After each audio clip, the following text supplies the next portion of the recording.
a knot on my chest that I just thought was a calcium buildup. Went in to see the doctor, had a biopsy, and he came back and said it was malignant. And I guess I never realized how impactful that word cancer is until you hear it related to yourself. It just knocked me off of my emotional, mental equilibrium. And it particularly became a challenge for me when I went in to see the oncologist the first time, and he told me, he sat down, the first words out of his mouth is, "This is a very tough case." Well, of course, he lost me at that point. I mean, my wife was sitting there with me. I'm not sure I heard anything else he had to say. He said, because we can't really tell what kind of cancer this is. It's moved. We don't know if it's metastasized or what's happened. It's just going to take more pathological work to figure this out. So I left that day, and my mind was just swirling.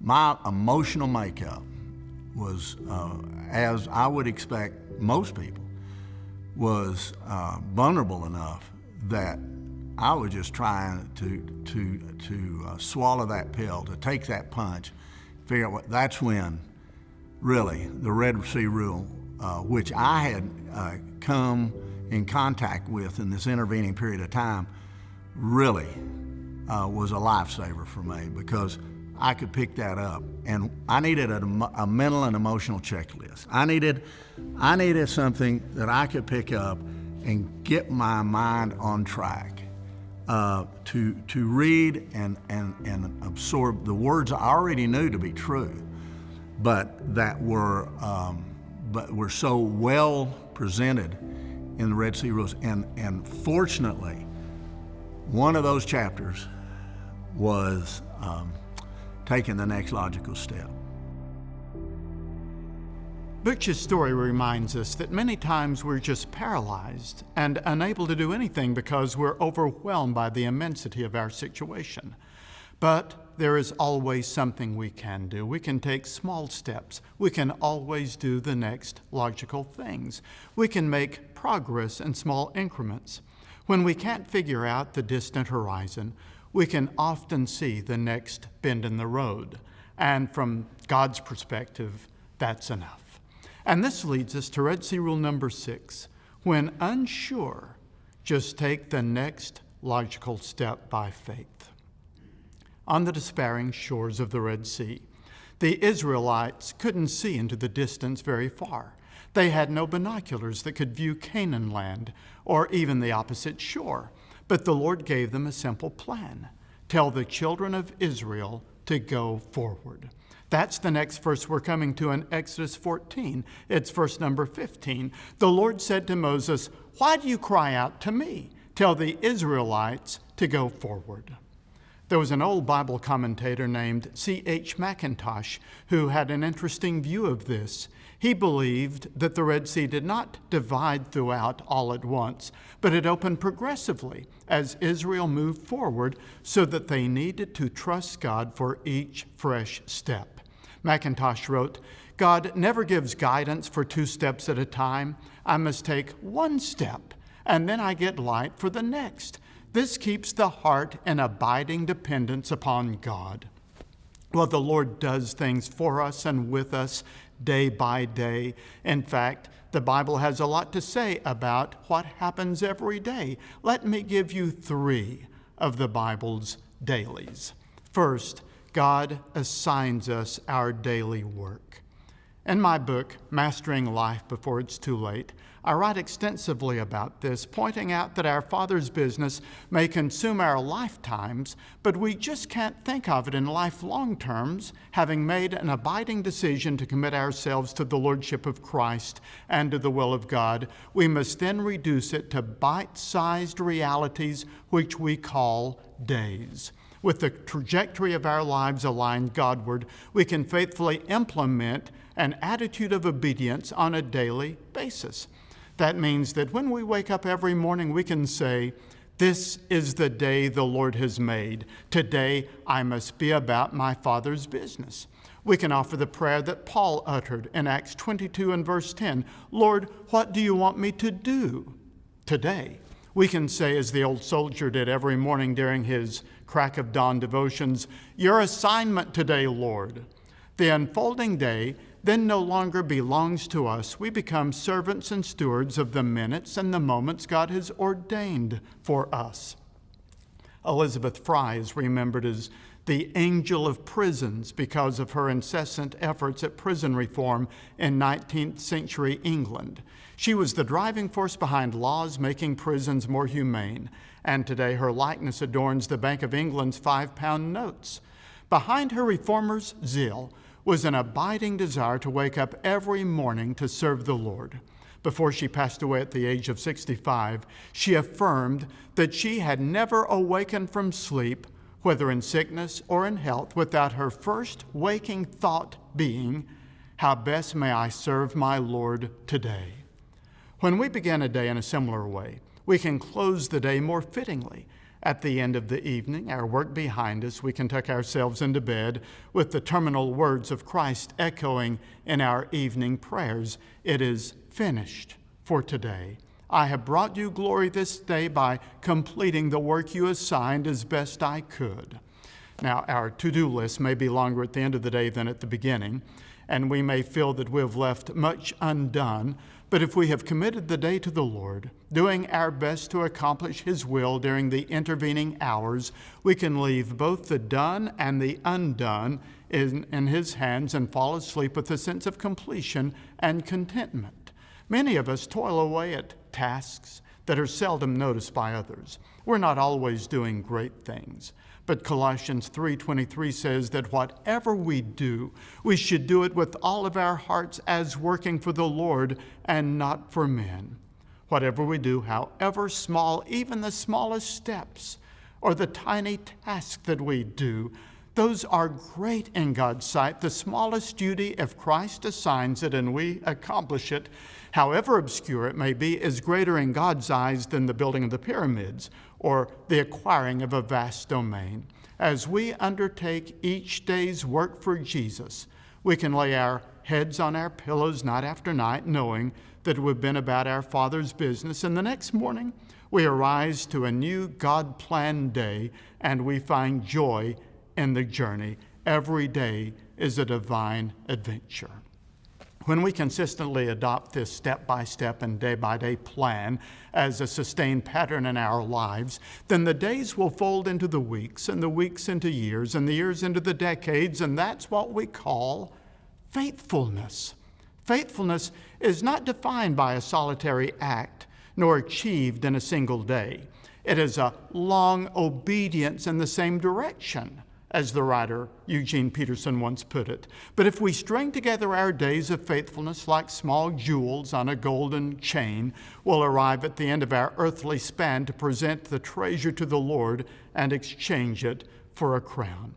We can say, I have brought you glory on earth by finishing the work you gave me to do. It is finished. And His response will be, well done, good and faithful servant. In other words, we live our lives in day-type increments, and even when we don't know what the long-term future holds, our only obligation is to take the next logical step by faith. I don't know about you, but that lifts a tremendous burden from my shoulders. Secondly, God gives us daily guidance. This has been a cherished theme all of my life. I recall as a freshman in college, I grew unhappy with the school I was attending, and I prayed for guidance. And afterward, I felt that I should enroll in a school in South Carolina, Columbia International University, and I did. While there, I had no idea what vocation I'd be entering. But having prayed and sought the counsel of others, I decided to go to graduate school. And when the opportunity then opened to travel to New England one summer, preaching and speaking at churches and camps, I went. And one night at a camp somewhere in Vermont, I slipped into a canoe onto the lake and paddled into the moonlight, praying and seeking God's will. And that evening, the Lord whispered in my ear that He wanted me to go into the ministry of the pastorate. After Katrina and I were married, 12 different churches interviewed us, but they all turned us down, and so I took a temporary job at Sears in Roebuck. By and by, a lovely little church in the country hired us, followed a few years later by a church in suburban Nashville, where we've been now for 35 years. During those years, other opportunities have arisen that I could never have anticipated. The Lord has led me step by step. Now, I've not been exactly passive in going through life, but I could never have opened the doors that the Lord alone has opened. It's always been step by step. Sometimes the progress has been agonizingly slow. In fact, sometimes our lives seem to go in reverse. Maybe right now you feel like you're in neutral or you're in reverse, but whenever we don't know what to do, just try doing what comes next. Take the next logical step by faith. Plodding, P-L-O-D-D-I-N-G, is sometimes better than plotting, P-L-O-T-T-I-N-G, when it comes to finding God's will or resolving your situations that may arise by your Red Seas. Waiting upon Him is better than rushing ahead. Proverbs 19, verse 2 says, "It is not good to have zeal without knowledge, or to be hasty and miss the way." The Lord does not lead us years at a time, but day by day. It is axiomatic that God generally leads His children step by step, provides for them day by day, and cares for them moment by moment. And that leads to the third daily that God gives us. He assigns our work day by day. He guides our lives day by day. And now third, He bestows His blessings day by day. The Bible says about the presence of the Lord with the Israelites, the pillar of cloud led them forward day by day. Jesus taught us to pray, "Give us day by day our daily bread."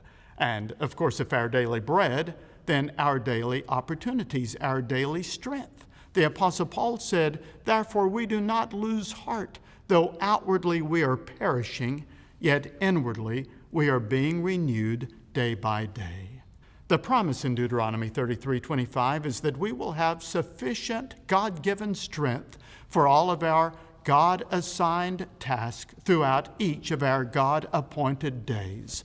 Every new day, you will have the strength you need to do the work God has assigned and to bear the burdens that may arise. Your strength will equal your days, and in God's providence, the final drops of our earthly strength in this life will perfectly correspond with the finishing of the work He has given us to do. So here you are right now, standing on the shore of the Red Sea. For you, the Red Sea may be some large problem, or it may be some great possibility. You have both burdens and you have opportunities, and sometimes the overwhelming nature of it all can just paralyze you. But what is the next logical step that you can take in whatever your Red Sea experience is? Spend a few moments now and share that, talk about it, discuss it, and ask the Lord also to show you what is the next logical step to take by faith.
All of this has worked out well.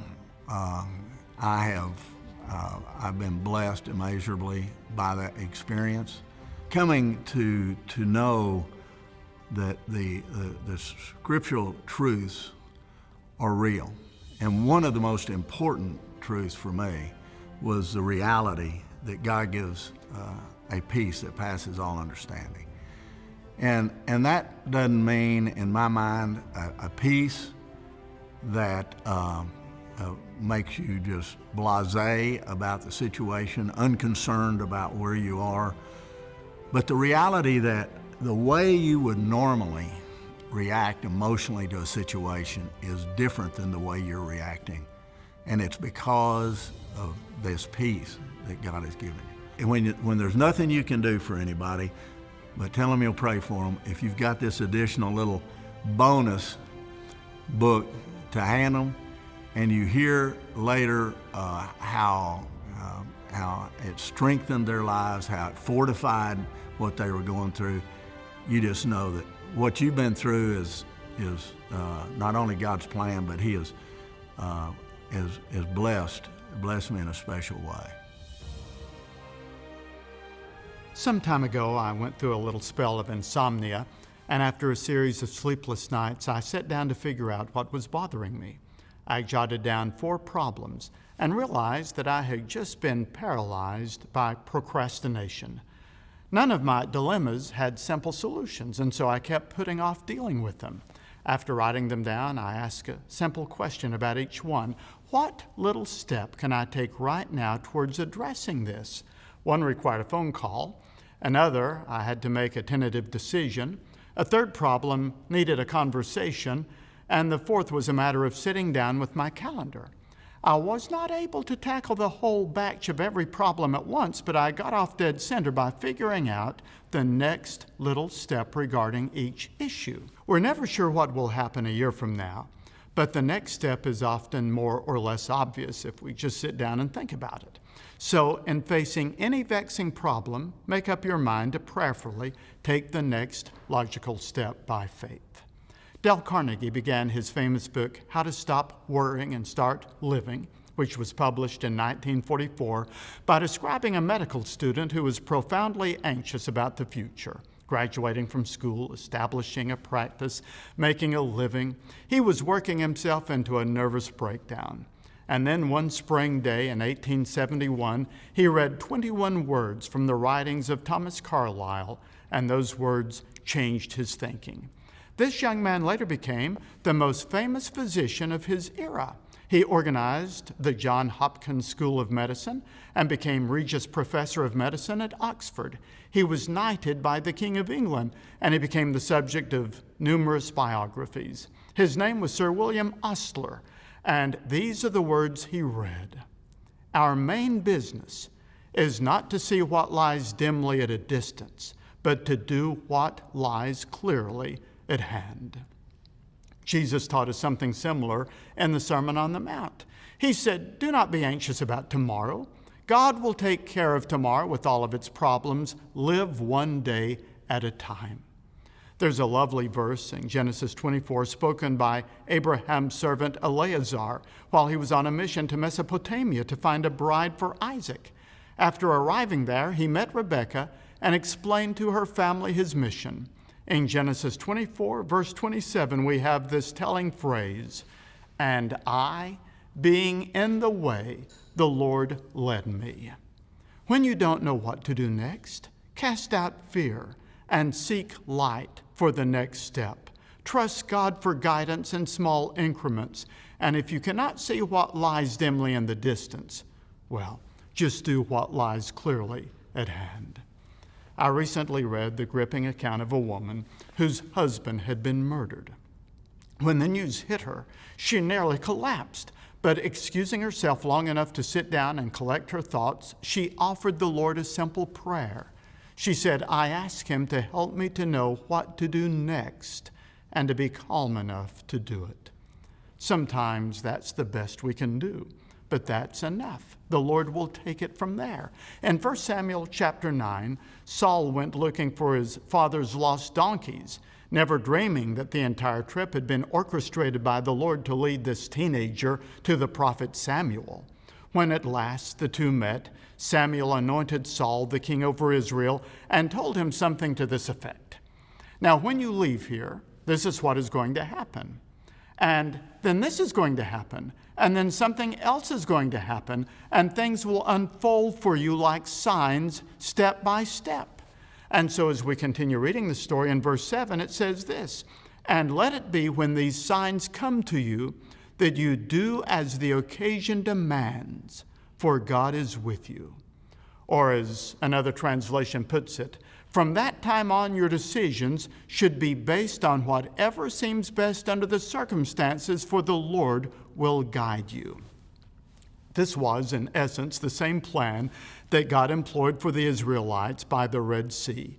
At the moment of their greatest perplexity, the Red Sea divided before them, and they took their first reticent steps into the midst of those piled up waters, timidly testing the sea floor and finding it to be a highway of hope, one that had to be traveled step by step and moment by moment. In the process, they discovered the lesson later expressed by another hymn writer, David Whittle, which is also true for you and me. Never a trial that he is not there, never a burden that he does not bear, never a sorrow that he does not share. Moment by moment, we're under his care. If a renowned painter worked 20 years on a watercolor of a luxurious apple tree, he would unveil it all at once. But God, wanting us to be trees planted by rivers of water and bearing fruit in season, grows us a bit at a time, from seed to sprout, to seedling to sapling, through rain and wind and storm. The hot days are tough, the cold nights often worse. But being the son of an apple grower, I can tell you that the cold nights are necessary for a harvest of crisp apples. We mustn't doubt in the darkness what God has showed us in the light. We mustn't collapse when faced with adversity. Following God's will is not a matter of unveiling, but unfolding. The one who knows the faraway future reveals each close-at-hand step as needed.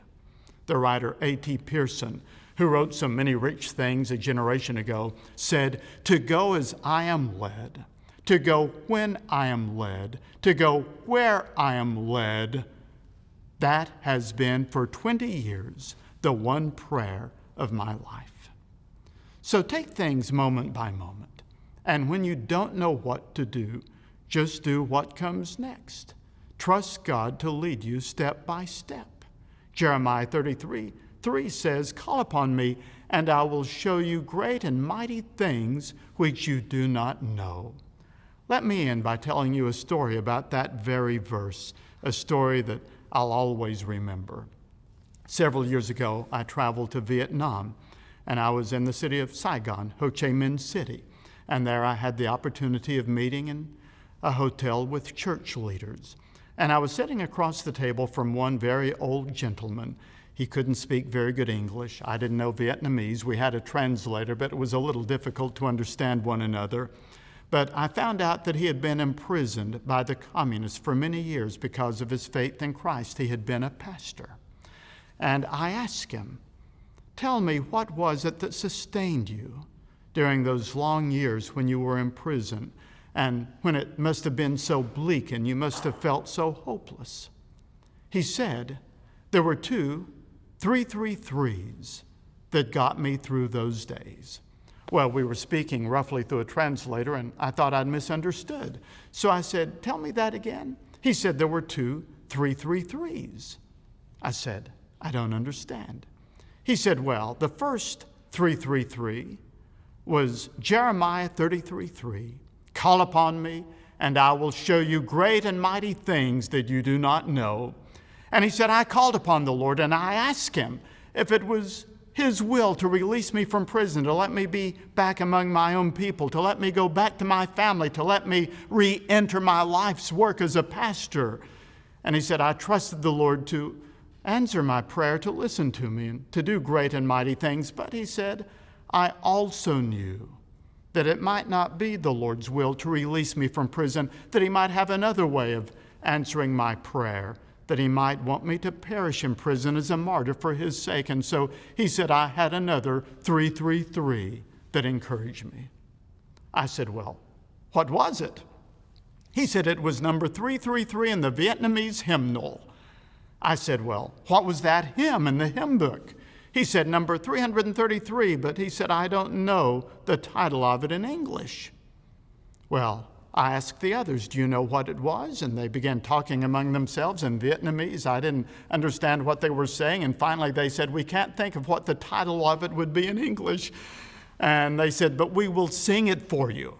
And there in this 5-star hotel in downtown Saigon, in a crowded dining room, suddenly this group of Vietnamese Christians began singing. And it was that old hymn, face to face with Christ my Savior, face to face, what will it be? And the man went on to tell me that I understood that if I didn't go back to my home, the Lord would take me home and I would be with him face to face. Either way, I could depend upon his 33 threes. Whatever it is that you may be facing in life, whatever Red Sea you may be confronting right now, whether it's a problem or whether it's some great opportunity you have, it's easy to be paralyzed by it all.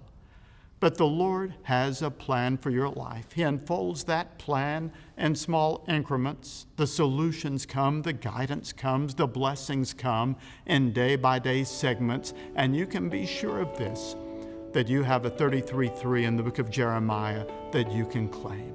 Call upon me, and I will answer you and show you great and mighty things that you do not know.